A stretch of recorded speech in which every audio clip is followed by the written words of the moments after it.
The idea that Europe needs Africa to remain poor and dependent is rooted in historical and economic dynamics, particularly related to colonialism, resource control, and global trade systems. Here are some key reasons often cited in discussions on this topic. 1. Access to cheap raw materials. Africa is rich in natural resources such as oil, gold, diamonds, cobalt, and rare earth minerals. European economies benefit from African countries exporting these raw materials at low prices while importing expensive finished goods.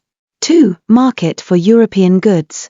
A weak African industrial base ensures that African countries remain consumers of European manufactured goods instead of competing with them. Dependency on European products keeps African economies in a cycle of import reliance. 3. Control over strategic industries. Many European companies have stakes in African industries, including mining, agriculture, and telecommunications. A dependent Africa allows these corporations to maintain control and profit from Africa's wealth. 4. Geopolitical influence and military interests. European powers maintain military bases in Africa under the guise of security and counterterrorism. A politically unstable Africa justifies continued European presence and influence. 5. Debt dependency and economic control.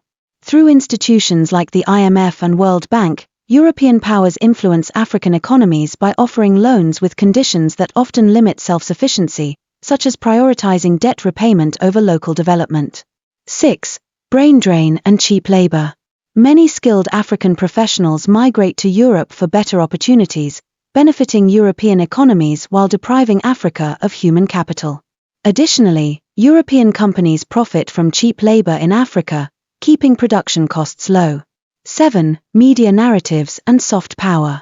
The portrayal of Africa as poor and dependent reinforces the idea that European aid and intervention are necessary, maintaining a paternalistic relationship that benefits European interests. What can Africa do? African nations can counter these dynamics through industrialization, regional trade, stronger political unity, and investment in self-sufficiency. Initiatives like the African Continental Free Trade Area, AfCFTA, aim to reduce reliance on external economies and promote intra-African trade.